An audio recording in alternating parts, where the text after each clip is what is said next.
Amigos televidentes, página abierta con el arte, página abierta con la cultura, un programa dedicado al arte nacional en contexto, artistas, ideas, obras, todo eso y más en página abierta con el arte, página abierta con la cultura. Continuamos con nuestro programa Poesía y Memoria. Hoy tenemos a un invitado ausente, pues nuestro programa es un homenaje póstumo al poeta Enrique Eusebio. Para eso tenemos a Fidel Moni, quien nos acompañará en los comentarios sobre este poeta tan importante de la llamada joven poesía, que inició sus labores o su trabajo poético a finales de los 60 con el grupo La Antorcha y continuó en los 70 con el MCU, la joven poesía y toda una serie de actividades intelectuales que él realmente puso en marcha y que trabajó, diríamos que hasta su muerte. Fidel, he estado pensando en Enrique a propósito de inventos del instante, instantes rotos. Enrique Eusebio, que realmente tuvo una vida intensa trabajando a favor de las letras, de las humanidades, nació el 20 de agosto de 1948. Desde temprana edad, según sé, porque como éramos amigos, trabajábamos en el mismo MCU. El Movimiento Cultural Universitario, entiéndase. Cultural Universitario, sí, que estaba ubicado en aquella época, diríamos, encima o en la segunda planta del edificio de odontología de la UAS, donde jóvenes, yo todavía creo que era bachiller incluso, no era ni bachiller. En los años 70. En los años 70. Inicios de los años 70. Inicio. Y ya estando en cuarto de bachillerato, recuerdo que yo iba allí a encontrarme con los poetas llamados de vanguardia. Entonces estaban Domingo de los Santos, estaba Mateo Morrison, Enrique Eusebio, estaba el desaparecido Rafael Abreu Mejía y una serie de poetas importantes con los cuales uno quería tomar contacto. Tu interés por la poesía viene de tu adolescencia, ¿no? Desde la adolescencia me hizo ponerme en contacto desde San Cristóbal con estos poetas que eran la vanguardia, la poesía, el verso libre, la poesía de posguerra, la ruptura, la posguerra, una guerra de abril que yo era pequeño y que no pude vivir, pero mi padre estaba allí y mi madre tenía que entrar a Ciudad Nueva, vencer obstáculos hasta llegar allí porque allí estaba mi padre. Yo rememoraba a comienzos de los 70 toda esta situación y sin embargo había una poesía latente, manifiesta, una poesía que lo social era realmente lo que el tema predominante tenía significado, porque la década de los 60 hay que dividirla, primera mitad y segunda mitad. La primera mitad tenemos a Miguel Alfonseca, a René del Rico Bermúdez, un tanto a Marcio, Elos Maggiolo y a Ramón Francisco, que ya venían de los 50, pero que se unificaron en este movimiento. Y la de la segunda parte, que tenían los grupos La Isla, La Antorcha, toda una serie de grupos importantes, El Puño, o sea, todo ese grupo, esos grupos que confluían. Sí. Y bueno, allí estaba Enriquito Eusebio, llamado Enrique Eusebio, que ya tenía propuestas poéticas de ruptura, también crítica literaria, narrativa de ruptura, y todo eso en medio de un mare magnum de cosas donde los libros tampoco era que llegaban mucho, pero ellos estaban actualizados, estaban a la vanguardia, como se dice, o como se entendía en aquella época en la vanguardia. Y recuerdo que le conocí, era un joven de contextura un tanto frágil, para llamarlo así, pero tenía ojos de visionario, ojos y además palabra de poeta. Recuerdo que cuando yo lo conocí estaba elaborando un libro que luego lo logramos, como dicen, pegar, armar, sí, porque en aquella época publicar un libro era una cosa tremenda. Sí. Entonces estaban los libros que se hacían artesanalmente, se diagramaban, sí, y él tenía talento de diagramador, era componedor, corrector. Era una diagramación un tanto artesanal, ¿no? Sí, mecánica, por decir así, pero ya él se iba afirmando ahí. Sí. Y sé que él armó, hizo su libro y me dijo, mira, yo quiero que tú me ayudes. Sí. Quiero que tú me ayudes a que lo peguemos. Sí. En la misma situación estaba también Domingo de los Santos. Domingo, sí, de los Santos, que era un poeta también que para aquella época había publicado versos revolucionarios, democráticos, etc. Sé que allí en odontología, en la segunda planta, esta historia empezó a comenzar esta amistad, y allí realmente hizo él, pero ayudamos nosotros, jóvenes, entusiastas, a armar este libro, que es el primero que realmente se va a conocer, ¿no?, de Enrique Eusebio, titulado Desde la presencia del mar hasta el centro de la vida. Un poemario que dice Ediciones MCU número 2. Breve, se publicó en 1973, recuerdo, y yo quiero que el amigo camarógrafo me haga el close-up de este libro, que parece nacer de las cenizas del tiempo, una ave fénix, y que muchos no se acordaron, pero que para nosotros tiene una significación muy importante. Desde la presencia del mar hasta el centro de la vida. Libro que para entonces iniciaba toda la travesía que posteriormente sustentó Enrique Eusebio, hasta llegar a Consignas y Subversiones, y el último libro que publicó y que pusimos a circular el año pasado. Y que tú prologaste. Y que yo prologué, Inventos del Instante, Instantes Rotos. En el año 2010, perdón. Se había publicado... Pues publicó en el 2010. Separada, sí. Pero la puesta en circulación fue lo presentamos en el 2011, creo. Lo presentamos, sé que antes de él desaparecer. Sí, claro. El caso es que este libro es lo que se llama una visión de ruptura, una visión experimental de lo que es la poesía y el lenguaje poético. Cosa muy propia de este poeta, que dentro de todos sus compañeros, él se preocupaba por el lenguaje poético, se preocupaba por todo lo que era la visión experimental. Y ya, para aquella época, hay que recordar que Enrique estuvo como un año en España, poniéndose en contacto con la vanguardia de entonces, y allí cultivó amistad también con muchos experimentalistas y poetas, pero además ensayistas de gran renombre. Yo conozco cartas de Enrique Eusebio firmadas por Saúl Yurkiewicz, nada más y nada menos que uno de los más grandes críticos que se ha podido conocer en Hispanoamérica. Y Saúl Yurkiewicz le escribía, se carteaba con él. O sea, yo incluso vi dentro de lo que se llama ese gran archivo digital y libresco de Enrique, esta presencia de Yurkiewicz, informándole, analizando obras, enviándole sus libros, separatas, etc. De tal manera que Enrique Eusebio, aparte de ser un gran poeta, era también un narrador excelente, pero también era un investigador. A la hora de su muerte dejó inéditos libros muy importantes sobre la teoría crítica. Me refiero, por ejemplo, a ese Origen y Desarrollo del formalismo ruso, que muchos creíamos que él no lo había escrito, porque él siempre decía que lo iba a publicar, y lo tenía escrito, lo tenía realmente conformado, y es bueno que nosotros lo pongamos en un close-up para ver que aquí el libro estaba ya hecho, escrito, y además que él lo había escrito, que no era un invento, realmente era una realidad. Ese es incluso el libro presentado hasta como una tesis, pero era un libro. Y él siempre hablaba de este escrito, y yo tenía curiosidad, teníamos siempre curiosidad, pero él no quería, era a veces bastante modesto, no quería tocar todo esto. Lo que te quiero decir con esto es que la actividad de un poeta y un escritor a veces hay que investigarla, porque en nuestro país, nuestros medios no son tan eficientes en hablar de la memoria, y sin embargo, mira cómo que hay un investigador, un narrador, un crítico, un poeta, y que no tuvo esa publicidad como otros que la han tenido, incluso con mejor suerte que él, pero con mucho menos calidad.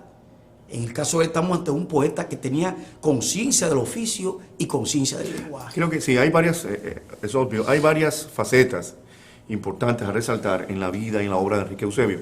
Creo que en los distintos segmentos de este programa debemos dedicar tiempo a auscultar un poco la vida y la obra poética y crítica intelectual de Enrique Eusebio. El Enrique poeta, el Enrique escritor, el Enrique profesor universitario, el Enrique activista cultural, claro, el Enrique Eusebio intelectual, polémico. Es decir, esas distintas facetas de su vida, ¿no?, que marcaron su obra también. Tú acabas de señalar al teórico también, al preocupado por la teoría literaria, es una de las facetas de las menos conocidas. Sí, pero también está el pedagogo. El pedagogo. Estamos hablando de un profesor que duró más de 30 años. Profesor titular de la Universidad Autónoma de Santo Domingo. Del Departamento de Letras. Del Departamento de Letras. Sí, y se graduó en Letras Puras, licenciado en Letras Puras, hizo también posgrados en Lingüística del Español del Caribe, y obtuvo una maestría en Educación Superior. Pero además se familiarizó, trabajó estos temas como la relación lingüística y semiótica en la crítica literaria dominicana. Hay un librito que publicó la colección UAS Crítica que precisamente se titula Ejercicios Críticos, ¿no?, sobre un tema de lingüística y semiótica en la crítica literaria dominicana. O sea, que era un preocupado por la teoría literaria formal y estilística. Es importante saber que la teoría y la práctica escripturaria, ¿no?, de Enrique Eusebio se conformó en esa revista que muchos no se acuerdan, que se llama Scriptura, que luego se llamó Scriptura Nova, que él dirigió por muchos años y que tiene números que yo, claro, no quise traer aquí porque iba a llenar todo esto. Pero... Él fue el editor y el director de esa revista, Scriptura, un buen título, que fue el órgano de difusión del Departamento de Letras de la UAS durante un periodo, al principio de los años 80. Sí, y además de eso... Era una producción, una publicación del Departamento de Letras. Claro, pero era de la universidad, realmente. De la universidad, de la Facultad de Humanidades. Por supuesto. Lo que pasa es que allí había teníamos la revista Universo, luego teníamos Escritura, que salía y salía gracias a los afanes, y salía en un formato profesional. Era una revista realmente de gran formato. Él también fue director de publicaciones y de la editora universitaria en otro periodo. Claro, él se dedicó mucho tiempo a la corrección, composición, a los aspectos técnicos del libro. Porque también es bueno destacar que Enrique Eusebio fue un conocedor del libro como mercancía, como objeto, como objeto de comunicación. ¿Tú ves? Y ese proceso lo llevó a conocer desde dentro qué era la industria del libro, cuál era la importancia, y por eso sus colaboraciones con el Ministerio de Educación. Entonces, eso a partir de 1978 cobró un gran valor, y junto a la docencia también le llevó mucho tiempo.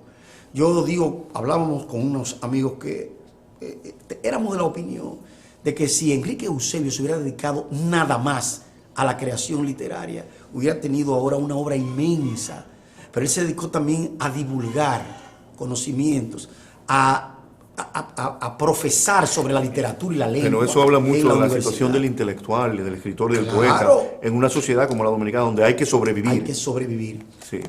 Hay que dedicarse a muchos oficios, disímiles, uno se disgrega, se dispersa. Escúchame, pero sin embargo, yo creo que no era solamente por la supervivencia o la sobrevivencia.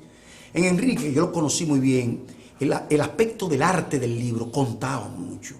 Era un detallista en cuanto a lo que se llama la composición y el tipo de trabajo con la página. No, pero no me refiero al asunto de la confección del libro. Sí. Él daba clases. No, me refiero más bien a la docencia, que sí traga, que sí...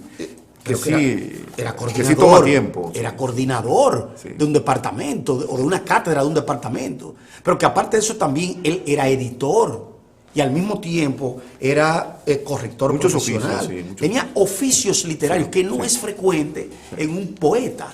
Pues, porque un poeta regularmente se dedica a sus búsquedas. O sea, tú no encontrarás que Neruda, por ejemplo, fue un poeta que era corrector, profesor de literatura, daba clase en un liceo, como en el caso de él, pero también daba clase en la universidad, hacía vida universitaria. No.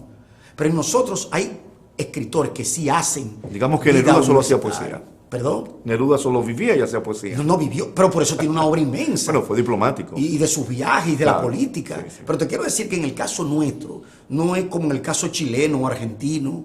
Tú ves, no es como en el caso de algunos poetas que sí se pueden dedicar por completo a la creación. Pero en el caso de Enrique Eusebio, yo digo que él realmente era apasionado por el arte del libro. O sea, no era solamente porque se podía ganar un dinero o porque podía hacer un libro como una petición de un trabajo, sino que realmente, en el caso de él, aquello era una pasión, la corrección por la lengua, el lenguaje, el espacio del poema o el espacio de la prosa, era realmente... Sí, pero esa es la parte artesanal también. No, pero además de la confección, del producto. Era un amor, era un arte. Un amor, claro. ¿Tú me entiendes?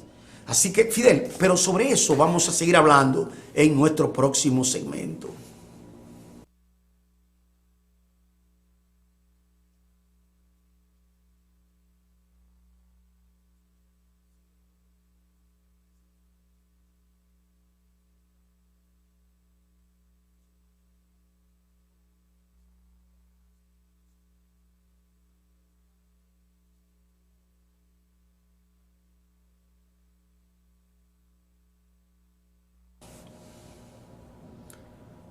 Amigos televidentes, estamos en Página Abierta con el Arte, Página Abierta con la Cultura. Hoy, memoria, poesía, el poema, la creación artística. Entre tu decir y mi sentir, retengo lo que nunca podrás entender. Mansos chinchorros, reverberando pizcas de luces citadinas y lunares flotantes. ¿Dónde? Redes nubosas descansando el humo que fumé ayer, decisión con que hago este día. Pero tus legibilidades querrían la voz de un cuerpo amanecido, la biografía fantasmal de un sujeto, ayunándose las cicatrices, un decir, una historia después de todo.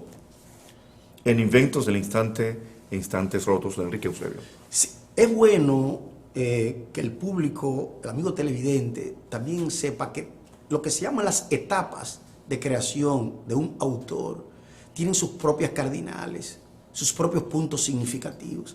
Esa poesía ya viene siendo de manera diacrónica, procesual, evolutiva, el resultado de una poesía anterior, de una poemática interior a esa, que se lee en Desde la presencia del mar hasta el centro de la vida. Y leo para los amigos televidentes, en la página 9, un poema bastante significativo desde el punto de vista de lo que se llama el reposo del poema.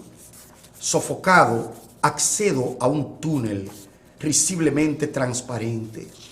Manos y ojos y ademanes, hojeo libros cuyas páginas son la amarga memoria de este tiempo. Y nadie chilla, nadie siente molesta la sangre en la boca. Es poco importante la tristeza. O sea, ese ritmo sopesado, yo diría que sincopado, unificado, es parte de lo que se llama una travesía que de hecho está marcada por una poética del tiempo y una poética del espacio verbales. Mira, por ejemplo, el siguiente fragmento. Aún polvorienta y abandonada, al sigilo de los pasos solitarios, por los pasillos, erguida como un desafío, y sin embargo no tiene puertas, es un prisma, su atonía y su silencio. O sea, un ritmo que se ve, que estamos hablando en 1973, donde la poesía era de vanguardia, era una poesía que tenía un tinte ideológico, político. Sin embargo, la poesía de este poeta era una poesía que se podía leer 10 años después, 30 años antes, 50 años antes. ¿Quién dice que ese poema fue escrito en 1900 o por los 70? No vamos a decir que en el 73. Fue publicado en el 73. ¿Sí? Cuando una poesía se definía por ser poesía social, no en la República Dominicana, sino en toda Latinoamérica, estaba marcada por lo que era las búsquedas del marxismo, de la democracia, del comunismo, la protesta, la ciudad, las poblaciones, los humildes. Y sin embargo, mira el lirismo sopesado, el lirismo de este tipo de poeta y de poema que intuye lo que es esa apertura. Vamos a ver. El espacio y el lugar me dejan lúdica la vocación de escribano, entretejo y destejo la comedia enana de mi muerte. No fue hoy, sin embargo, ayer quizás, ante espejos girasoles sin pasado ni presente.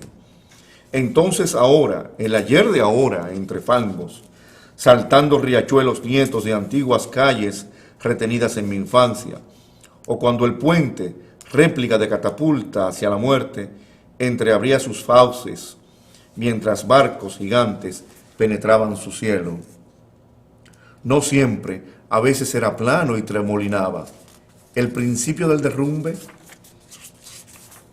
y siempre el lugar y el espacio me dejan lúdica la escribanía.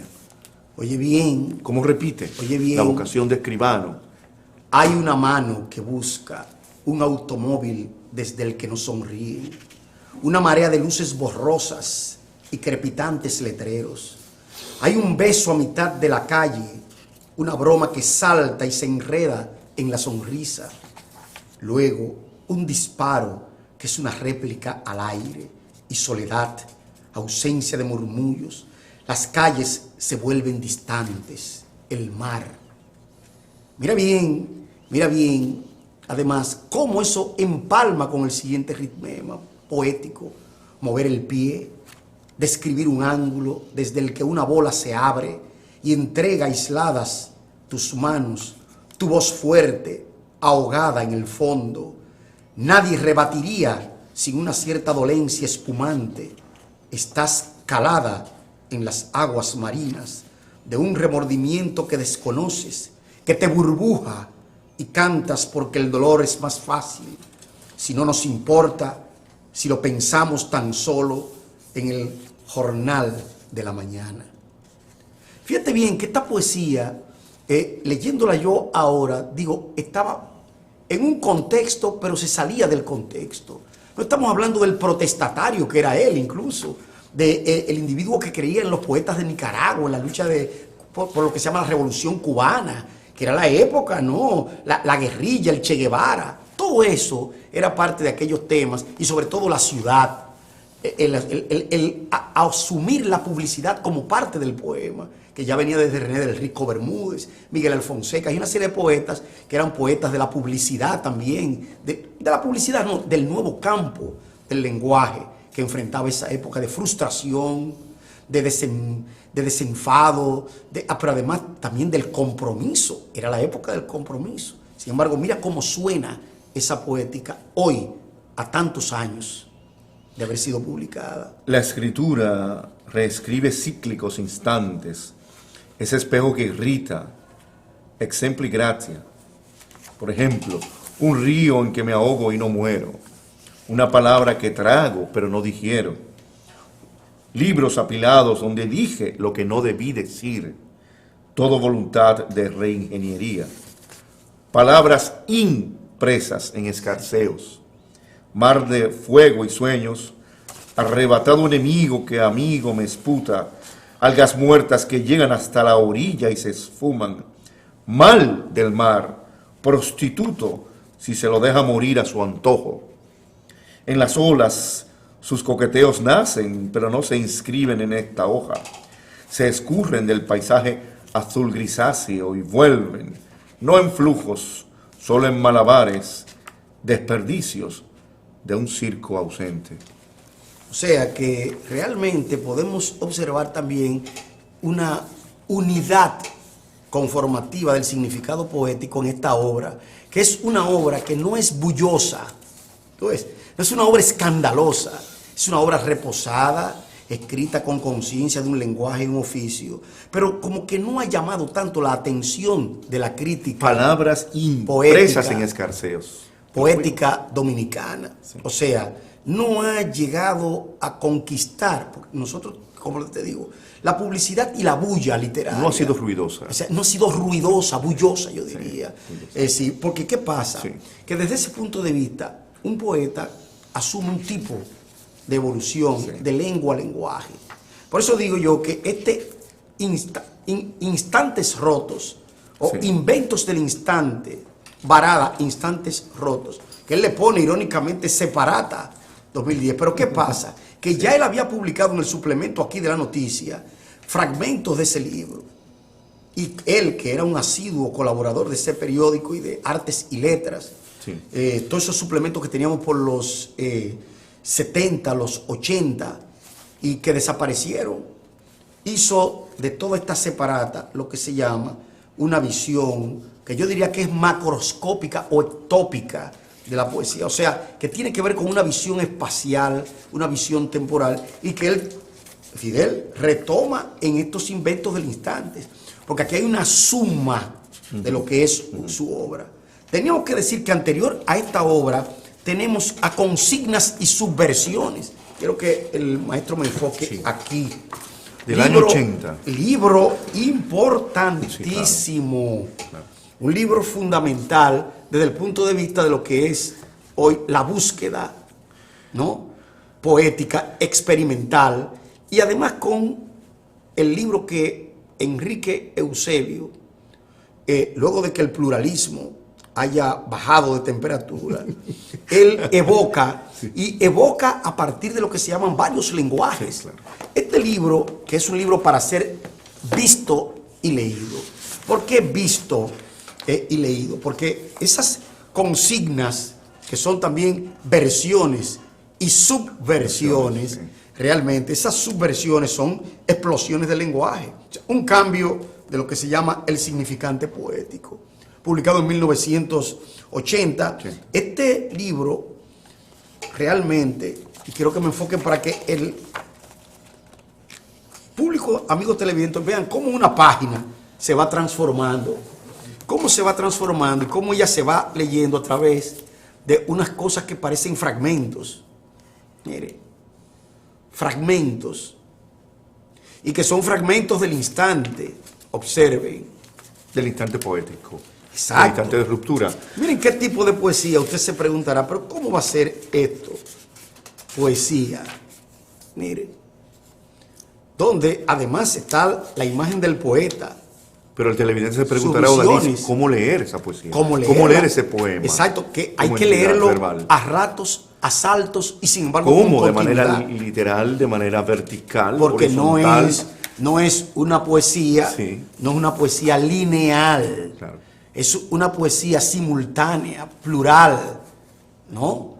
Una lectura y una poesía que es realmente superpuesta, que se lee por lo que se llaman sus lugares en el espacio, sus lugares en el tiempo, sus lugares en esa visión donde el todo poético se transforma, se fragmenta, se va rompiendo hasta lograr lo que se llama ese principio de analogía, que es un principio de visión, ¿no?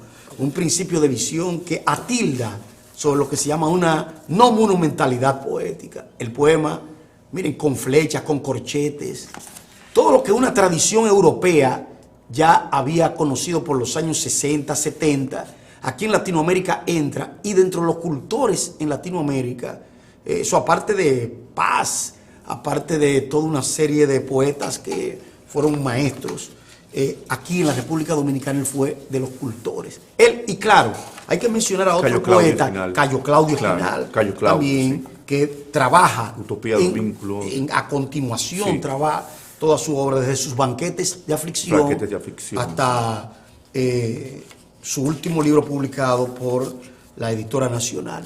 Es bueno que también entendamos que esta labor no surge solamente producto de la inspiración, no surge tampoco producto de la aspiración, sino de conjunción de varios modelos significativos y semánticos del poema. ¿Por qué digo semántico? Porque los contenidos del poema son tratados no como nuevos, sino tratados técnicamente a partir de conjunciones visuales, literales y alegóricas.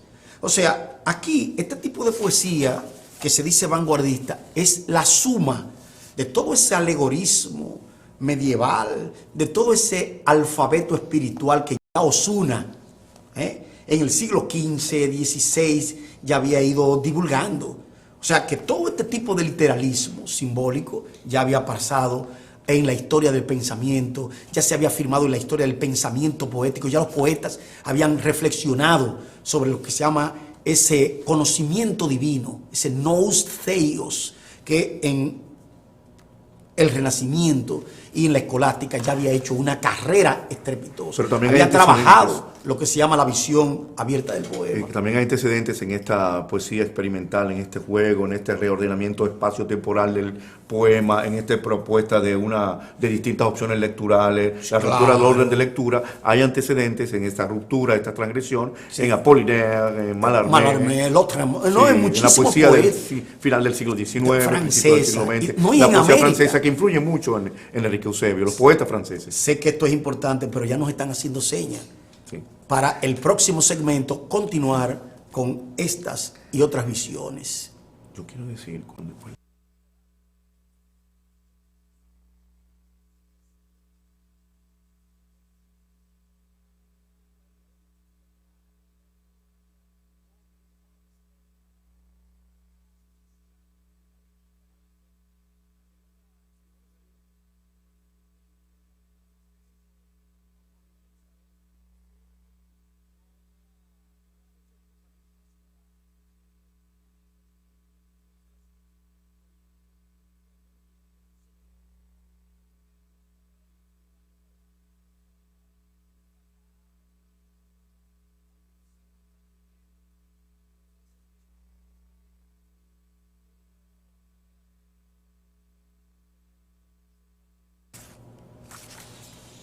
Con ustedes en Página Abierta con el arte, Página Abierta con la cultura. Hoy, poesía de la memoria, homenaje al poeta Enrique Eusebio. Fidel, me decías que algo era de detallar en cuanto a lo que se llama la página poética. Sí, no, me refiero a la propuesta de distintos órdenes de lectura y lo que él llama opciones electorales, ¿sí? De cómo la influencia de la poesía francesa, de los buenos poetas concretismo, sí. Pero también poetas latinoamericanos, brasileños y otros. Sí, brasileños. No solo franceses, en la poética de Enrique Eusebio. Pero ahora quiero referirme a otro aspecto. En el último libro que publicó en vida, Inventos del Instante e Instantes Rotos, prologado por ti, en la introducción, que titula A manera de inventario, Enrique Eusebio te reconoce como un excelente crítico. Dice, refiriéndose al prólogo que tú realizaste a la selección de su obra en la antología poética del Grupo La Antorcha. Él dice a sí mismo, y además se refiere así le llama, excelente crítico de Luis Pérez, y dice que no oculta que tú interpretaste su discurso de la manera en que él lo ejecutaba. Claro. O él cree que tú lo interpretaste, sí, a su decir, ¿no?, de la manera como él lo ejecutaba. Dice, no tengo por qué ocultar que Odalis interpretó mi discurso de la manera que yo lo ejecuto, y esto me permitió auscultar un habla proveniente del otro lado de las voces de las palabras. Y luego habla de que cada crítico es un lector y se refiere a la pertinencia de las interpretaciones, la interpretación textual, que es siempre múltiple, diversa, variopinta. A propósito de mucha gente que cuestiona las teorías literarias y los métodos, por ejemplo, que cuestiona las corrientes estructuralistas y postestructuralistas como una estafa intelectual. Hay críticos latinoamericanos que han cuestionado toda esta herencia, toda esta asimilación de modas francesas, ¿no? Sí. Diciendo que se han copiado de manera servil, se han imitado de manera servil los aportes de estos grandes teóricos. Pero él cita ahí las aportaciones. Dicen que los análisis teóricos y las teorías literarias pertinentes revelan significancias válidas. Se refiere a Claude Lévi-Strauss y Roman Jakobson, el análisis que hicieron de los gatos de Charles Baudelaire. Se refiere a Shklovsky, el análisis del Capó de Pushkin, la deconstrucción de Derrida, como deconstruye para reconstruir el sentido. Se refiere también a la gramática del Decamerón realizada por Svetan Todorov y otros, ¿no? Él fue un teórico también, él fue un estudioso. En la personalidad de Enrique Eusebio, aparte del poeta, hay el conocedor de la literatura, el estudioso de la literatura, de la historia de la literatura y de la historia de la poesía y de la poética. ¿De dónde viene ese interés por la teoría literaria? Sobre todo por el formalismo ruso, el estructuralismo. Mira, por la vanguardia, ¿no?, la vanguardia intelectual del siglo XX. Fidel, mira, Enrique Eusebio fue coordinador de la Cátedra Crítica, Teoría e Investigación en el Departamento de Letras de la Facultad de Humanidades por mucho tiempo. Pero además, Enrique Eusebio fue un poeta culto, en el sentido especializado de la palabra. Cuando aquí no se hablaban de esas cosas, yo sé bien que Enrique, por sus libros, que siempre intercambiábamos, leíamos lo mismo, ya Enrique tenía un archivo de libros, recibía revistas extranjeras, recibía publicaciones, todo eso, era un conocedor y conocía del concretismo como pocas personas. De su generación, lo sé, era el más ávido de conocimiento de este tipo de cosas, porque él conocía muy bien lo que se llaman los ismos, las tendencias literarias. Yo incluso tuve que reprocharle en una ocasión por qué él no escribía realmente un ensayo para la educación sobre estas cosas que yo sabía que él dominaba, incluso hasta más que yo para la época, porque él lo conocía. Entonces yo lo empujaba: Enrique, escribe sobre esto. Tú debes... Además, déjame decirte que las páginas que hay inéditas, sobre las cuales nosotros vamos a volver, porque yo le prometí que yo iba a trabajar, hacer un trabajo sobre su obra, porque aquí, a menos que tú no tengas el deseo de remover cosas y al mismo tiempo de poner a punto a poetas, todo el mundo se queda callado y te menciona, pero hay poetas que hay que analizarlos. Hay poetas que no vale con que tú digas que sí, que era un buen poeta, que hay que analizar su obra. Y yo me he prometido a mí, ni a nadie, que yo voy a hacer una obra en homenaje a esa amistad sobre Enrique Eusebio, pero una obra actualizada sobre su misma obra, sobre sus escritos críticos, narrativos, y estamos dando pasos para eso. Muchas páginas que tenemos que recoger de suplementos. O sea, hay que hacer un trabajo de recolección, que yo estoy trabajando en eso, para dar a la estampa un libro, así como el que he hecho de otros poetas, Villegas, Francisco, Barinas, en fin, Aida Cartagena Portalatín, todos esos poetas que yo he analizado. Yo quiero hacer lo mismo con Enrique Eusebio, cariñosamente Enriquito, que creo que se fue, se marchó al tiempo y no logró hacer la obra que yo sé que él tenía la capacidad para hacer. Y no digo que él en eso sea solamente un poeta que era culto, era un conocedor, era un profesor, pero al mismo tiempo también conocía de poesía, tenía pulso poético y no se dejaba llevar por la moda. En el 78 él publicó una antología sobre Nicaragua que podría llamarse panfletaria. Sin embargo, cuando tú ves los textos allí, son textos que tienen una conciencia del lenguaje, una conciencia del espíritu de la poesía. O sea, él creyó en la poesía, y de ahí que esta obra, que no es grande, no es cuantitativamente grande, pero es cualitativamente inmensa. Se podría decir, Odalis, en tu juicio, ¿no?, que lo que atraviesa toda la obra poética y crítica de Enrique Eusebio es la preocupación por el lenguaje poético, por el discurso poético y la experimentación desde el punto de vista formal, verbal. Hay algo que es importante. ¿Y los temas? Y es el hecho de que la conciencia del lenguaje también conlleva una conciencia de un universo. Alguien, por ejemplo, decía: no, pero fulano no pudo haber leído a Sutano. Óigame, para los 70, en el 78, en el 77, ya Enrique Eusebio tenía todas esas publicaciones de semiótica y lingüística que habían llegado aquí. Pero tenía, que lo vi, que lo veo, que lo tengo incluso, ejemplares de la revista Telquel. Cuando aquí se hablaba de que nadie conocía eso, ya él por los 70, y no quiero entrar en polémica con respecto a eso, ya él tenía Telquel. Tenía 3 tomos de Henri Mechonic, de la editora Gallimard. 3 tomos que se ve que estaban escritos y subrayados en francés, porque no había traducciones con respecto a eso. Y lo tenía él. ¿De dónde lo consiguió? ¿Cómo lo consiguió? Era un curioso de las publicaciones. Y en siendo publicaciones, por ejemplo, esa colección Estructuralismo de la editorial Nueva Visión, la tenía completa. O sea, que la leía, subrayada. Además tenía manuscritos, cartas. Mira, por ejemplo, esto es José Romera Castillo, que desde Madrid en el 85 le envía una carta. Mira, mira. Esa carta, firmado ese semiotista y estudioso del teatro y de la literatura. Pero mira también aquí otro manuscrito, ¿no? Y así todo ese tipo de cosas. Además, él era también director interino del Departamento de Letras, coordinador. Sí. O sea, yo creo que un programa no nos va a dar para hablar de toda esa labor. Odalis. Papeles y papeles que todavía esperan ser estudiados. Oye bien, Fidel, estos papeles que están aquí, mira este libro terminado, incluso... Su tesis sobre el formalismo ruso. Sí. Es un libro, oye bien, que aquí tiene hasta la bibliografía lista. Libro de casi 200, que da casi 300 páginas fácilmente, y pasado, mecanografiado, en aquella época. Y hay gente que dice que no, que él anunció un libro que no tenía escrito. Estaba escrito, mírenlo aquí. Y se va a publicar, porque vamos a hacer un trabajo de edición textual dirigida y orientada para ver también las calidades, porque no es posible que un autor nuestro se quede en el aire en base a especulaciones de que no hizo, no, lo hizo. Y yo me ocupo de ser un crítico que yo tengo que ver realmente el material para creer.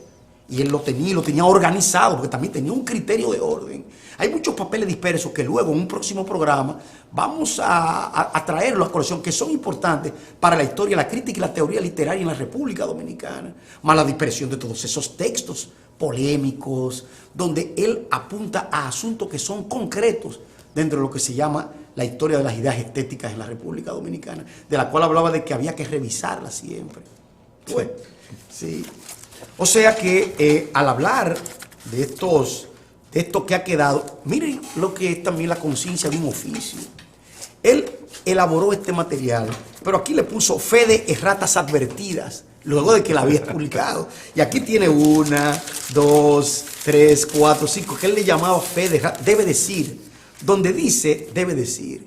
O sea que su talento como corrector también estaba. En un momento, estamos hablando de que es en un momento donde la computadora no había. Tú sabes cómo se le llama eufemísticamente al corrector de estilo, ¿no?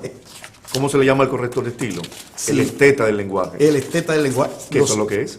Los árabes el esteta del lenguaje. Le llamaban el truchimán. El truchimán. O sea, porque aquí se pone un truchimán como un delincuente. Sí. No, es un traductor. Sí.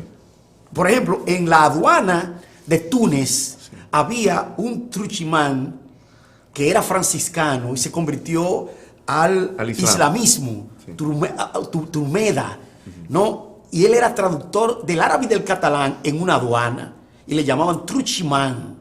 Bueno, en este caso era también corrector, y era corrector. En el Magreb. En el Magreb. Sí, magrebí. Sí. ¿No? Entonces, las ideas, en este caso, estéticas, de un autor como Enrique Eusebio, que era un poeta y era un narrador, o sea, hay que analizar a la luz de lo que sembró a partir de esa idea. O sea, yo creo, por eso tú dices que yo soy obsesivo con lo de la memoria, sí.